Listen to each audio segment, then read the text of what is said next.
جماعت اهمیت او بیا د جماعت آبادی فضایل دا دوه ټکي زه تاسو ته بیانوم. او دریم نمبر کې د جماعتونو صفا ساتل. د رسول الله صلی الله علیه وسلم منبر او جماعت یو انقلابی حیثیت درلوده او په ټوله دنیا کې انقلاب، اسلامی انقلاب هغه له دې منبر او له دې جماعت نه خور شوی دی. دا خو زمونږ کمزوري ده، دا خو زمونږ د ایمانونو کمزوري ده چې موږ خپل جماعتونه هغه ګداګرۍ ته ورکړي. تاسې وګورئ یهودانو چېرته د یهودي عبادتګاه دپاره چندې کړي دي. په دې جماعتونو کې څه کمالات موجود دي. ولې اسلام دې ته دومره حق د اولیت ورکوي؟ زه بیا ځینې آیتونه هم تاسو ته وایم او د رسول الله صلی الله علیه وسلم حدیث مبارکه د آبادۍ د جومات متعلق. دا نن هم چې موږ راتلو په لاره کې یو کس ولاړ دی، کاغذ ورسره دی، موږ چانده کوو جومات کې. ولې موږ ګداګرۍ ته جوماتونه راوستلي دي؟ د الله دغه مقدس ځایونه ولې خپله زموږ اغنیا دغه غیرت نه کوي او د ده په زړه کې د آخرت په باب مضبوطه عقیده او ایمان نشته چې جماعت سوال او چندې ته مجبور نه کړي، په خپله یې د ځان دپاره د آخرت ذخیره وبولي او دغه جماعتونه په خپلو سرمایو باندې آباد کړي. له کابله چې موږ راځو تر خوسته پورې تقریبا 8 ځایه به ګورئ چې پاټکې اچولي دي، هله د جومات چانده، د جومات چانده. کور موږ جوړولی شو، وجیره موږ جوړولی شو، پاخه پاخه تعمیرونه جوړولی شو او خپل د الله عز وجل کورم هغه خوار و زار پروت وي، هغه موږ په سوالونو په ګداګریو باندې جوړوو. هله په دې جومات کې چانده ده، هله په دې سړک کې چانده ده. دا خو زموږ کمزوري ده، دا خو زموږ د ایمانونو کمزوري ده چې موږ خپل جوماتونه هغه ګداګرۍ ته ورکړي. تاسې وګورئ یهودانو چېرته د یهودي عبادتګاه دپاره چندې کړي دي. نصرانیانو، صلیبیانو چې له اسلام نه وروسته په دنیا کې ډېر پیرویان دي د عیسایانو دي، د نصرانیانو، چېرته دوی د خپلې عبادتګاه دپاره له خپلو نصرانیانو ګداګري کړې ده. د دوی اغنیا، د دوی تجاران خپله دغه احساس لري چې خپله عبادتګاه په خپلو سرمایو باندې آباده وګرځوي. جماعت اهمیت او بیا د جماعت آبادی فضایل دا دوه ټکي زه تاسو ته بیانوم. او دریم نمبر کې د جوماتونو صفا ساتل. جماعت دا د اسلام مرکز بلل کیږي. د مساجدو نه د اسلام رڼا خوره ورګرځي دنیا ته. نبی کریم صلی الله علیه وسلم په حدیثو مبارکو کې به زښت ډېرو ځایونو کې وګورئ قام فینا رسول الله صلی الله علیه وسلم. موږ ته نبی کریم صلی الله علیه وسلم ودرېده او موږ ته بیان شروع که. خطبنا رسول الله صلی الله علیه وسلم. موږ ته نبی کریم صلی الله علیه وسلم تقریر وکاوه. امنا رسول الله صلی الله علیه وسلم. موږ ته نبی کریم صلی الله علیه وسلم امامت ادا که. د اسلام رڼا هغه له همدغه منبرونو او له دې جوماتونو او له دې محرابونو څخه خوره شوې ده. دا د اسلام مرکز دی. مساجد دا د عبادت ځایونه دي.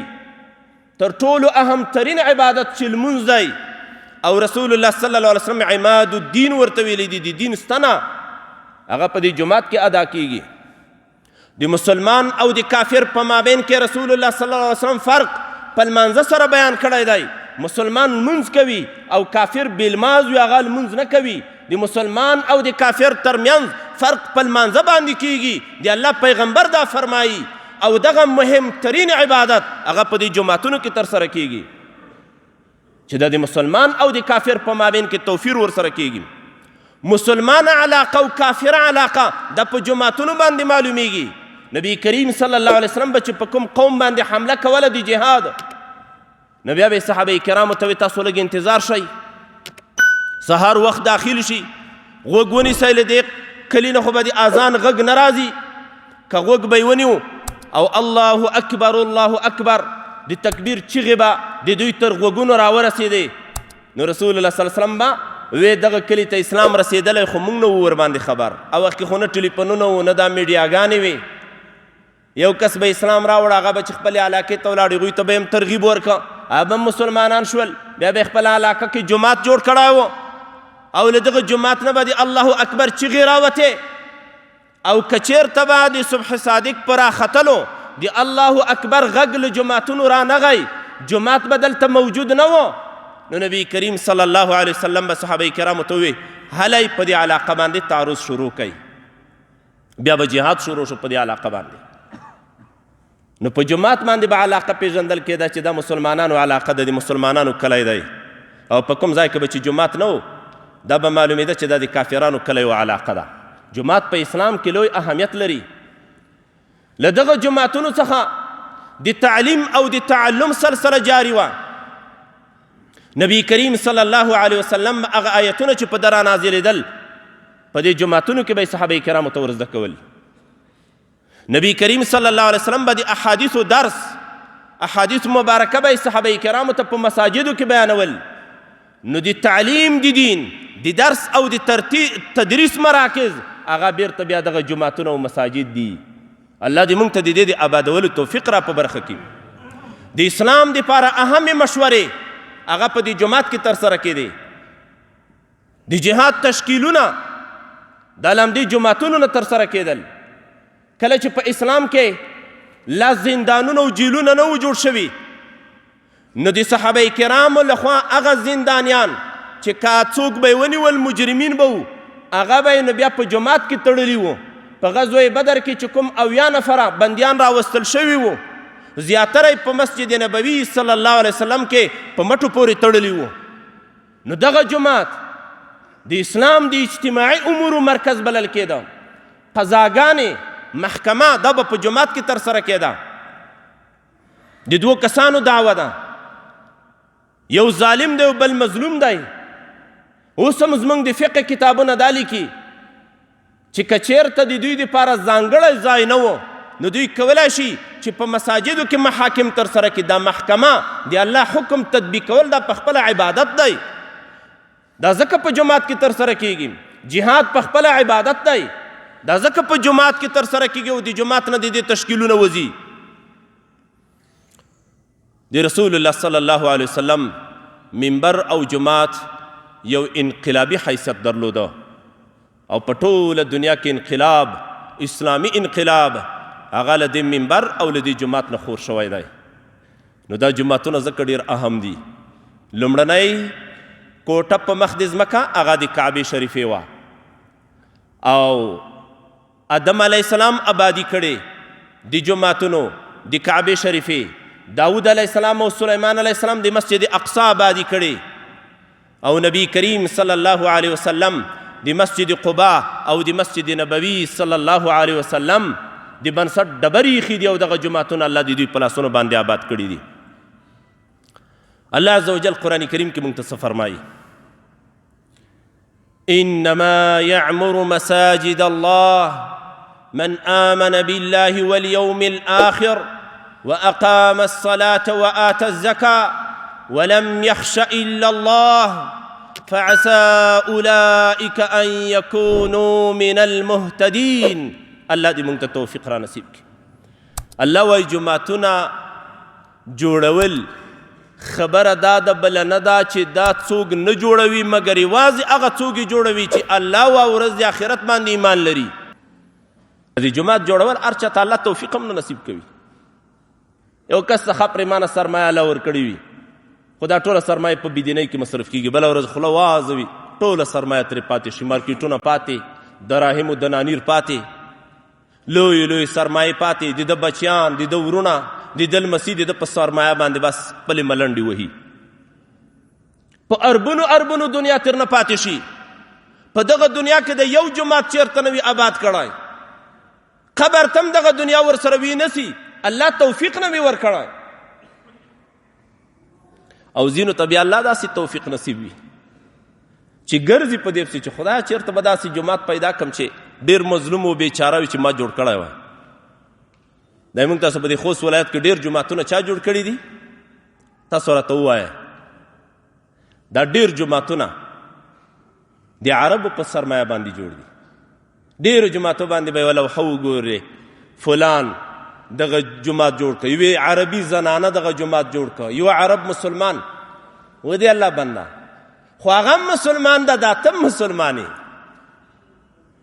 ال عرب نه راځي ستا په دې ملک کې تا ته جومات جوړوي او تا سره کروڑپتی موجود دی هغه جومات نه جوړوي. له تا سره د اربونو والا سرمایهدار موجود دی هغه جومات نه جوړوي. لورې ځان نه یوه زنانه خپله سرمایه جمع کړې او بیا یو مسافر ته وایي تاسو په منطقه کې به داسې ځای نه وي چې زه مې د خپله سرمایه پکې مصرف کم او د الله د رضا دپاره جومات جوړ کم. دا خو لیونیان نه دي، دې خلکو خو څه اعصاب نه دي خراب چې په لکونو په ملیونونو سرمایه تا په مملکت کې په یو جومات باندې مصرفوي. دې خلکو په آخرت باندې یقین جوړ دی. دوی وایي دا به د قیامت په ورځ موږ ته په کار باندې راشي. او قرآن کریم کې الله دا د ایمان نښه وبلله. په یو روایت کې نبی کریم صلی الله علیه وسلم فرمایي که یو سړی مولیده یتعاهد المسجد چې د جومات پالنه په غاړه باندې لري، د جومات لاسپیکر خراب شي دای جوړوي، رنګ خراب وي دای پکې لګیاوي، د جومات په آبادۍ کې مصروفي، فاشهدوا له بالایمان، دغه سړي ته په ایمان باندې گواهی ادا کوي چې دا مؤمن دی. او بیا دلیل کې وایي ځکه الله قرآن کریم کې موږ ته څه وایي انما یعمر مساجد الله من آمن بالله والیوم الآخر. د دې معنی دا دی لا یعمر مساجد الله الا من آمن بالله والیوم الآخر. جماعتونه نه جوړوي مګر داسې خلک یې جوړوي چې په الله ورځ د آخرت باندې د دوی یقین او باور وي. الله دې موږ ته توفیق را په برخه وګرځوي. نبی کریم صلی الله علیه وسلم فرمایي عمار بیوت الله هم اهل الله. سبحان الله، څومره لوی منقبت پکې دی. عمار بیوت الله هم اهل الله، د جماعتونو آبادون کې خلق دا د الله خاص خلق دي. اهل د کور والا خلقو ته وایي دا زمونږ د کور سړی دی. کله وارې سړی خپلوان ته وایي راځه نو ته د مونږ د کور سړی له تا نه به مونږ خبرې څه پټوو، د مونږ کور حال خو ټول تا ته معلوم دی، ته زمونږ د کور سړی. نبی کریم صلی الله علیه وسلم هم په خپل ژوند مبارک کې د ځینو صحابه کرامو متعلق فرمایل دا زمونږ د کور سړی دی، سلمان من اهلی، سلمان زما د کور سړی دی. نو قدرمنو مسلمانانو ورونو چې الله ته نسبت وشي نو بیا معنا دا کېږي دا د الله په خاصو خلکو کې دی، ځانګړو خلکو کې چې الله ته ډیر ورنږدې دی، په دغه خلکو کې دغه سړی شامل دی. الله عزوجل دې موږ تاسو آبادون کې د جوماتونو وګرځوي، آبادون کې د جوماتونو. په یو بل روایت کې راځي نبی کریم صلی الله علیه وسلم فرمایي ان الله لا ينادي يوم القيامه اين جيراني اين جيراني قال فتقول الملائكه ربنا ومن ينبغي ان يجاورك قال اين عمار المساجد. د قیامت په ورځ به الله ندا کوي، غږ به کوي څنګه چې د الله عزوجل د شان سره مناسب وي. اين جيراني اين جيراني، زما ګاونډیان چیرته دي، زما ګاونډي چیرته دی، دا را پیدا کوي. کله وارې بلا تشبیه چې وا جلسه جوړوي نو هغه د جلسې والا مشر په خاصو مېلمنو باندې ډیر نظر وي. کله وارې چې عادت ته څوک ورګران وي تر سترګو یې نشي نو بیا اعلان کوي پلانکای نه ښکاري چې راغلی نه ده که څه خبره ده، پلانکای چیرته ده، پلانکای دا ده ته ډېر ورګران وي. د الله نه خو څوک پټېږي نه، د قیامت په ورځ هېڅوک هم د الله نه پټ نه دي، خو د ده د عظمت دپاره به الله دغه ندا کوي، د ده د قدردانۍ دپاره. این جیرانی، زما ګاونډي چیرته دی، زما ګاونډیان. د الله پیغمبر فرمایي په دې وخت کې به ملایکه ورته وایي ربنا ومن یجاورک، ربنا ومن ینبغي ان یجاورک. ای زمونږ پروردګاره داسې لایق کس به څوک وي چې هغه ستا ګاونډي جوړ شي او د تا د ګاونډي اطلاق ورباندې وشي. سبحان الله، د الله ګاونډي. دې وخت کې به الله عزوجل فرمایي این عمار المساجد، چیرته دي د جوماتونو آبادونکي، زما ګاونډیان، زما ځانګړي خلک د جوماتونو آبادونکي دي، څوک چې جوماتونه جوړوي. د الله عز وجل لخوا او د الله د پیغمبر لخوا داسې ترغیبونه دي موږ ته په آیتونو و حدیثو مبارکو کې. او رسول الله صلی الله علیه وسلم فرمایي من بنا لله مسجدا صغیرا کان او کبیرا بنا الله له بیتا فی الجنه. یو روایت کې داسې راځي څوک چې د الله د رضا دپاره جومات جوړ کړي، وړکی جومات جوړ کړي او که غټ، الله به دته په جنت کې وا کوټه جوړه کړي. بل روایت کې دا راځي من بنا لله مسجدا يبتغي به وجه الله بنى الله له بيتا في الجنه. څوک چې د الله د رضا دپاره جومات جوړ کړي او نیت یې یوازې د الله راضي کول وي، الله به د قیامت په ورځ په جنت کې د دې لپاره ماڼۍ تیاره کړي. الله دې موږ او تاسو ته رانصیب وګرځوي. دا جوماتونه د مسلمانانو په همکارۍ باندې جوړیږي او مساجد ډیر اهم دي. کله چې عمر بن الخطاب رضی الله تعالی عنه خلیفه شو او د علاقو فتوحات شروع شول، په یو روایت کې دا راځي چې د ټولو والیانو ته لیکونه ولیږل او ورته وایي په کومو ځایونو کې چې د تاسو د حکومت مرکزیت وي په دې ټولو مراکزو کې یو جومات آباد کړئ. او بیا امر وکاو خپلو قومونو مسلمانو علاقو ته هم احوال ولیږئ چې تاسو هم په خپلو علاقو کې جوماتونه جوړ کړئ. دغه کار چا وکاو؟ امیر المؤمنین عمر بن الخطاب رضی الله تعالی عنه. نو جوماتونه شروع شول. په مصر کې عمرو بن العاص رضی الله تعالی عنه یو لوی جومات آباد کړ. په کوفه کې حضرت سعد بن ابي وقاص رضی الله تعالی عنه یو لوی جومات جوړ کړ. په بصره کې یو روایت کې راځي چې حضرت عمر بن الخطاب رضی الله تعالی عنه د تزانګړی لیک واستاو. الته ابو موسی اشعری رضی الله تعالی عنه یو لوی جومات آباد کړ چې خلک به ان د جمعې لمانځه ته هم ورته راتلل. په یو بل روایت کې دا راځي عتبه ابن نزوان په نوم باندې یو کس یو صحابي یو جومات آباد که په بصره کې جوماتونه شروع شول. د اسلامي امارت پر راتګ باندې موږ تاسو وینو چې په ګڼو ځایونو کې جوماتونه جوړیږي. دا د عمر بن الخطاب رضی الله تعالی عنه په نقش قدم باندې مزل دی. امیر المؤمنین حفظه الله و اعانه امر وکاو چې په لویو لویو لارو باندې دی جوماتونه جوړ شي. په لسګونو جوماتونو باندې کار روان دی. دا د حضرت عمر بن الخطاب رضی الله تعالی عنه په نقش قدم باندې مزل دی. په ډیرو ځایونو کې تاسو ولیدل چې په جوماتونو باندې کار روان شو. دا د اسلام او د اسلامي نظام شعار دی. موږ به سینماوې نه جوړوو، موږ به شرابخانې نه جوړوو، موږ به د ساز او د سرود کلبونه نه جوړوو، موږ به نایټ کلبونه نه جوړوو لکه څنګه چې د جمهوري نظامونو زیږنده ده. موږ به د الله کورونه آبادوو. قرآن کریم کې الله فرمایي فی بیوت اذن الله ان ترفع ويذكر فيها اسمه. د الله په کورونو کې امر دی د الله عز وجل ان ترفع چې دا د راوچت کړل شي.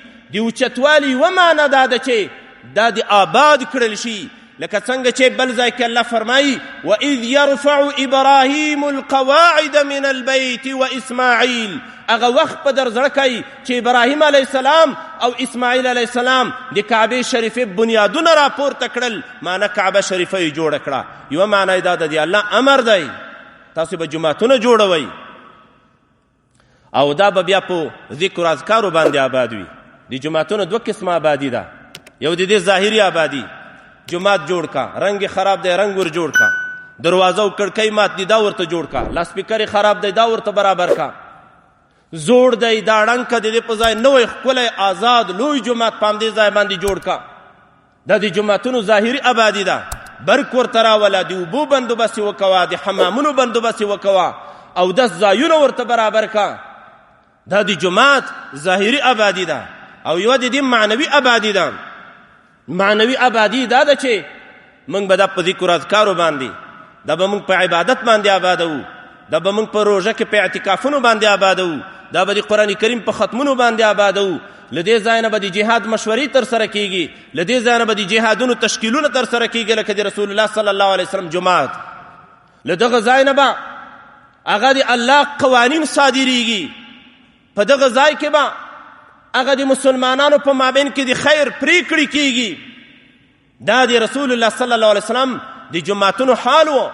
دلته به درس او تدریس کېږي. تعلیم القرآن والسنه، تعلیم القرآن والاحاديث النبويه، تعلیم الفقه، تعلیم اصول الفقه. دا به دلته په دې جماعتونو کې ترسره کېږي. دا د رسول الله صلی الله علیه وسلم په نقش قدم باندې مزل کول دي. الله عز وجل دې موږ او تاسو ته دا نصیب وګرځوي. ظاهري آبادي او معنوي آبادي دواړه د دې جماعتونو الله عز وجل موږ او تاسو ته را په برخه وګرځوي. د دنیا او د آخرت خیر هم پکې دی. راځئ کوم ورونه چې مالداري دي له ځان سره عزم دا وکوئ په دې باندې دنیا کمیږي نه. چېرته چې خوار و زار ولسونه دي، غریب کلیوال دي، ورشئ جماعت ورته جوړ کئ. مکمل جماعت نشي جوړولی. 100 بورۍ سیمټ ورته واخله، 50 بورۍ ورته واخله، 10 بورۍ به دې وس کېږي، 1 لاسپیکر به دې وس کېږي یو جماعت ته یې واخلم. په دې عربو کې اوس هم دغه کار روان دی. د عربو د نظامونو تیل له اوبو نه ډېر دي، خو د دې سره سره جماعتونه اکثره خیرخوا خلک جوړوي، حکومت هم جوړوي، خو ډېری اهل خیر خلک اغنیا دي.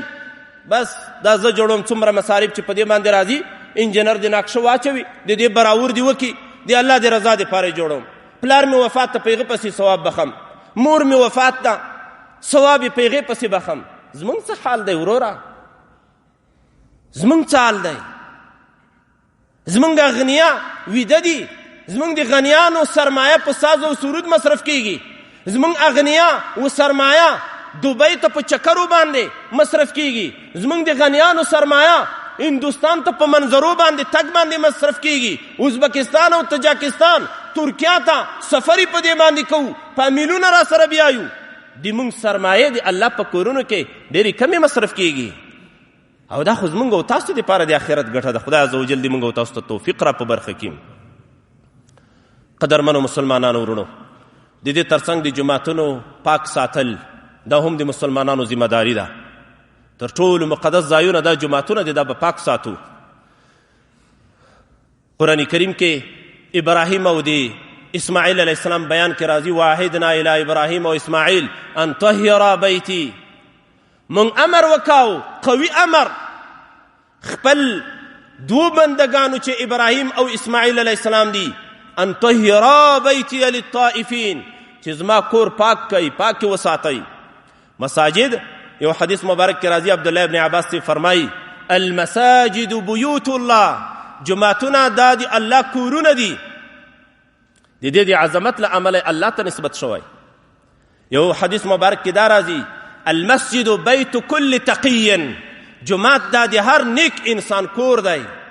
المسجد بیت کل مؤمن، په یو بل روایت کې راځي د هر مسلمان دپاره دا کور بلل کېږي. کور په دې معنی چې د زړه تعلق به د جماعت سره وي، زړه به د جماعت سره تړلی وي. الله دې زموږ زړونه د جماعتونو سره وتړي. خدای دې موږ ته د جماعتونو د آبادۍ توفیق راکړي.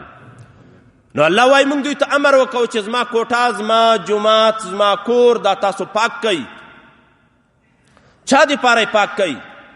للطائفین والعاکفین والرکع السجود. دلته به خلک طوافونه کوي، دلته به خلک په اعتکاف باندې بوخت وي، دلته به خلک لمنځونو ته راځي. د دې دپاره به دا پاک وي. او د جماعت پاکوالی هم 2 قسمه دی. یو د دې ظاهري پاکوالی، جارو یې کا، پاک ستره یې وساته، رنګ پاک وساته، په دیوالونو باندې رومال را تیر کا، ګرد و غبار نه وي ور باندې پروت. تاسې که د عربو جماعتونه وګورئ، روزانه د دې صفایي کېږي، ګرد و غبار نه ور باندې پرېږدي، پاک ستره، د نجاساتو نه یې پاک کوي، هیڅ قسم ته پلیتي دلته مه پرېږدئ، له بدبوییو نه یې پاک کوي. بدبویه سړی د جومات ته نه راځي. یو حدیث مبارک کې رسول الله صلی الله علیه وسلم فرمایي من اکل ثوما او بصلا او کراسا فلا یقربن مسجدنا. که چا وږه وخوړه، یا یې پیاز وخوړ، یا یې ګندنه وخوړه، یا دې ته ورته نور بدبویه شیان یې وخوړل، فلا يقربن مسجدنا زمونږ جومات ته دې نږدې هم نه راځي. فإن الملائکه تتأذى مما يتأذى بنو آدم. ځکه ملائکې د هغه شیانو نه بد وړي له کومو شیانو نه چې پذابیږي انسانان چې له کوم شي پذابیږي ملائکې هم ترې پذابیږي. جوماتونو ته خو د الله د رحمت ملائکې راځي. بدبوییو نه به یې پاکوو. دا د جوماتونو ظاهري تطهیر دی او معنوي تطهیر دا دی. دلته به ګناه خبرې نه پرېږدو، دلته به دنیوي جرګې او مرکې نه پرېږدو، دلته په دې جوماتونو کې به توکدانۍ نه پرېږدو. نسواریانو به توکدانۍ دلته ایښې وي او بیا به دلته په جومات کې دننه نسوار توکي، دا به نه پرېږدو. دلته به د ساز او د سرود آلات سمن آلات نه پرېږدو، دلته به دنیوي خبرو ته څوک نه پرېږدو. دا د دې معنوي تطهیر دی. ګناه عمل ته به څوک نه پرېږدو چې په جومات کې دننه د ګناهونه دوی ترسره کړي، دې ته به یې نه پرېږدو. او شرک او کفر دا به له دې جوماتونو نه پاک کوو. الحمدلله جوماتونو کې خو کفر نه وي موجود، خو که احیانا چا په جومات کې کفر ترسره کوي لکه نورو هیوادونو کې جوماتونه یې مستعمره کړي دي، کافران په خپلو پلیتو قدمونو په جوماتونو کې ګرځېږي او بېدینۍ پکې ترسره کوي. مسلمان په دې باندې مکلف دی چې د خپلو جوماتونو تطهیر به کوي له دې ظالمانو نه. دا معنوي پاکوالی دی د جوماتونو. موږ په دې باندې ماموره یو. نبی کریم صلی الله علیه وسلم فرمایي ما ته یو وخت د خپل امت عملونه پیش ول، په دې کې داسې عمل موجود و چې یو سړی له جومات نه خچ لرې کوي، په دې کې خلی پروت ته مثال دای لرې که تیږه په دې جومات کې پرته ده دای لرې کړه. یو وخت نبی کریم صلی الله علیه وسلم جومات ته راغی چې ګوري د قبلې په دیوال باندې یو چا خراش کوي توکلی دی. رسول الله صلی الله علیه وسلم راغی په خپلو مبارکو لاسونو باندې تیږه یې راواخیسته او دا جومات یې داسې وګراو او دا خراش کوي په خپل لاس مبارک باندې د الله پیغمبر صفا کړ. نن موږ د جومات په صفایۍ باندې شرمېږو. زه غټ سړی یم، دا وړه ماشومان دي صفا کړي، خادم چېرته دی؟ و د الله بنده د ځان د ګټې په خاطر د جومات صفا کوه. ته خو د الله د پیغمبر نه زیات نه یې که نه، ته خو له صحابه کرامو نه زیات نه یې په خپل لاس مبارک باندې. او بیا نبی کریم صلی الله علیه وسلم صحابه کرامو ته نصیحت وکاو جوماتونو کې به داسې شیان نه توکئ. که خامخا د سړي ډېر ضرورت و، په یو روایت کې دا راځي رسول الله صلی الله علیه وسلم د خپل څادر پیڅ که داسې راواخیسته او ورته ویې فرمیل که ډېر ضرورت و نو بیا هم لاړې په دې څادر باندې توکئ. عملي ورته وښودل د دې لپاره چې د نبی کریم صلی الله علیه وسلم په دې حدیث باندې عمل وشي. تاسو ته هم زه عملي ښایم. نبی کریم صلی الله علیه وسلم داسې ورته ووی لاړې تو کړې او بیا د یوه څنډه راواخیسته داسې ورته وموښل. داسې وکوئ که ډېر تنګ وې د لاړو د توکلو ځای نه و، څادر در سره د نور خو لاړې پاکې دي څه بلمازې خو نه دي، خو چې په کوم ځای باندې پرتې وي بدې ښکاري، کرکه مسلمان ترې نه کوي، نفرت یې کېږي. په دې خپل څادر کې توکه او بیا یې داسې سره وموښه، داسې وکوه. د جوماتونو تطهیر دا زموږ وظیفه ده او تطیب د مساجدو یعنی د جوماتونو خوشبوداره کول. الله دې موږ ته دا توفیق هم را په برخه وګرځوي. په عربو کې په جوماتونو کې دغه مجمرې ایښې وي، په دې کې عود عطر دودیږي، ټول جومات خوشبوداره وي. الله دې موږ او تاسو ټولو ته دا توفیق را په برخه کې. وخت هم ډېر نیولی دی. دعا وکوئ. الحمدلله رب العالمین والعاقبة للمتقین.